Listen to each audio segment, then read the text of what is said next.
Hey everybody, Some Gadget Guy here, and it's time that we wrapped up our long-term review of the LG Optimus G Pro. I held off a little longer than I normally would have for a smartphone or a phablet review because I really wanted to see where Samsung was going to go with the Galaxy Note 3. And actually, I think we could probably start the discussion right there in how LG's phone has compared to my experiences using the Galaxy Note 2. For me, the Galaxy Note 2 was the premier phone of the last generation of handsets. It was an uncompromising mobile computing platform, even if phablets tend not to be the best phones to hold up to the side of your face. And now, finally getting to see all of the specs on the Galaxy Note 3, LG finds itself as something of a midway point between the Galaxy Note 2 and the Galaxy Note 3. I know I said I was going to do a comparison video between the Optimus G Pro and the Note 2 when this thing dropped, but honestly, it was a really unfair comparison. We're talking about a generational update between these two handsets. The G Pro just had the better screen, the faster processor, more onboard storage, and a slimmer or at least narrower form factor. And really, I'm just not a huge fan of doing those device versus device comparison videos unless we're talking about a very specific feature like camera performance. Often I just kind of feel that becomes a disembodied hand video of just reading down the specs off the side of the box, and I just took it for granted that you guys could look that kind of stuff up on your own. And if you guys want to get more into the nitty-gritty, the hardware and the software features on the LG Optimus G Pro, definitely check out my first impressions video, my benchmarking videos with the Optimus G Pro, and my camera test, and we can definitely get into the nitty-gritty of how this thing performs. So right off the bat, I have to say I was very pleased and a little surprised by how well this phone performs.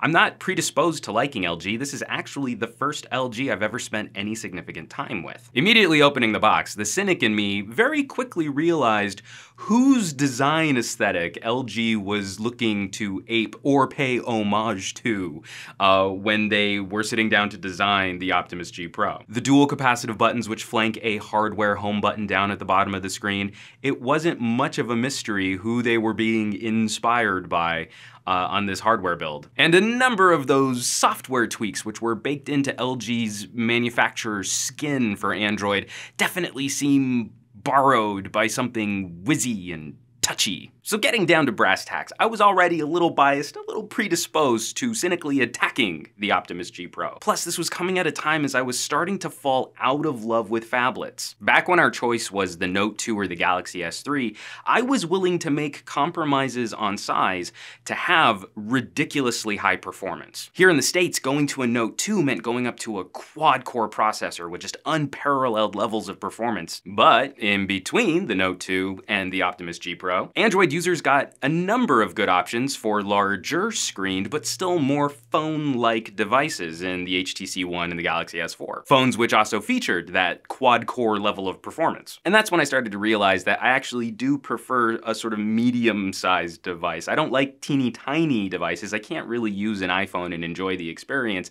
but I'm starting to find situations where the size of a phablet just seems to get in the way of me being able to do work quickly. For example, on a recent business trip, running through an airport with a suitcase in one hand and my Optimus G Pro in the other, trying to use this one-handed was a very touchy affair. But those caveats aside, the Optimus G Pro has really grown on me. See, I'm also something of a bang for buck kind of guy, and LG's proposition here with the Optimus G Pro is a deal that some might find too good to pass up. LG's iteration on top of the Galaxy Note 2 definitely cleaned up a number of the usage concerns that I've had with phones in the past. Things like storage space, the fact that LG has packed this with 32 gigabytes of storage out of the box, plus the ability to add a micro SD card. Plus, this is maybe the first device where I really saw the advantages of a 1080p screen on a smartphone. Being able to compare in terms of resolution, detail, and pixel pitch, it is a little easier to see the advantages when compared to the 720p screen on the Note 2. Mimicking a Samsung-style build quality definitely isn't going to be a bad thing, especially as right now their products are very popular.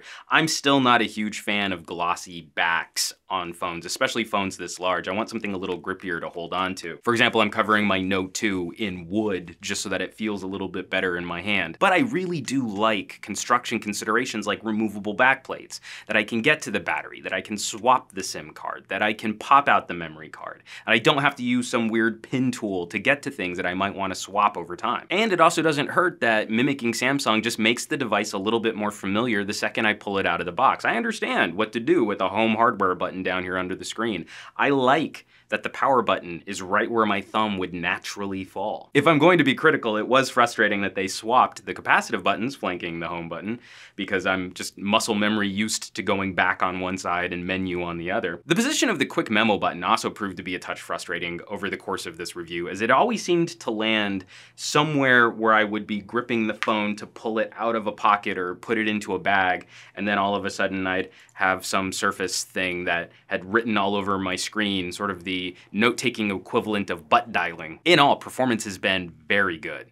The Qualcomm 600 processor is just proving itself to be an exceptional upper mid-tier processor. We haven't really had a lot of hands-on experience with the 800 series processors coming out. I know they benchmark better, but synthetic benchmarks tell us very little about how a device will actually perform in real-world situations as people start throwing their own apps at them. I got heavily criticized for my benchmarking reviews, as my example of the Optimus G Pro doesn't benchmark very well. It benchmarks as the slowest of the fastest phones I've ever tried. And that certainly seemed to upset LG fans out there who kept telling me I was doing it wrong, but no one ever showed me a video of their device benchmarking any better than mine. Oh sure, people left comments telling me what their scores were, but this is the internet, son. Put up or shut up. And in terms of day-to-day usage, I'm just not a huge fan of the look of LG's software aesthetic moving throughout the device. To me, it honestly feels a little like we've gone back to gingerbread. It's very flat, icons don't seem to have as much consistency moving throughout the UI. Things like the camera app just feel blocky and old-fashioned with these borders going around what you're seeing on the image in the screen.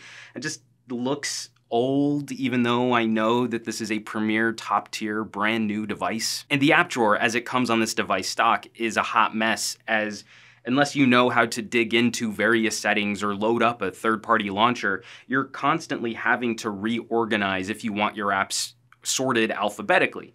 Plus, it's just so crammed. You have to tweak a bit to get this to look a little nicer and a little cleaner and a little simpler. And if we're gonna talk biasness in tech reviewing, I'm just not a huge fan of manufacturer skins in general, and the one that I like, the one that I think gets closest to having a nice premiere experience is Sense on the HTC One, which means almost all of you watching this video are already going to say that I'm wrong, and you're free to leave me hate mail down in the comments underneath this video. Now, for all of those software nitpickies that I've just thrown at you guys, I do have to throw out one thumbs up software shout out of glory to the universal remote app that's built into the LG Optimus G Pro. And we just finished a move, but for the week or so that we couldn't find the remote to our TV and DVR, we happily used the app on the LG. This acted as a remote for a full week instead of being used as a phone. And everything else is just very good. The camera is very good. It's competitive with everything that we have out on the market right now, which doesn't have image stabilization on board. The screen is very, very good. The little home button, which lights up when you have alerts, is excellent. That's definitely one of the best LED notification lights I've ever had on a mobile device. And for as plasticky as people say LG devices feel, this phone has taken 2 corner drops on cement from waist and chest height. And while it looked like a hot mess as the entire backplate and battery and memory card exploded out of the device, all I have to show for it are 2 little scratchy bits on either corner from both of those drops. That's not to indicate that this is in any way a rugged device. You will easily shatter this much glass if you mistreat it, but my experiences have been it's at least as durable as any other solution out on the market right now. And it should definitely be noted that one of the huge advantages of running a phablet, even though you lose out on some of those ergonomic benefits of a smaller phone, is that they can just put in a honking huge battery.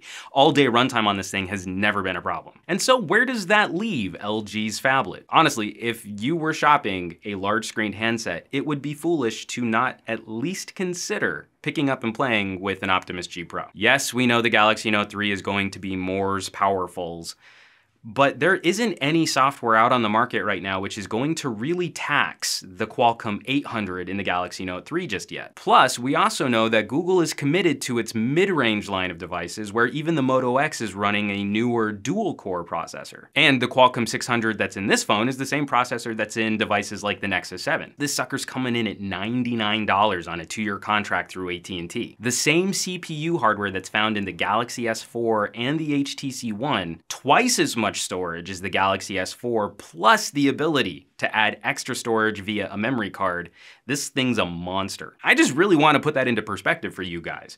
This phone, which is a high-end premier smartphoning experience, as powerful as any other high-end handset currently on the market, is coming in on the same price on contract as the HTC One Mini, which is a mid-range phone featuring almost exactly half the guts of this thing. And maybe that's just where we need to wrap this thing up. If I were shopping a large screen phone right now, looking at this, I know I would have to spend just a little bit more time tweaking it to get the experience that I want, but that's worth $100 to me. In the current climate of Galaxy S4, Samsungs versus iPhones, companies like HTC and LG are hungry for some competition, and they're coming out with really compelling solutions for different niches in the market. They're actually straying from some of their previous designs and trying to offer new experiences that the current big boys just aren't taking a look at. And so while I can't offer the LG Optimus G Pro any kind of superlative like my favoritist phone of the year or some other nondescript, meaningless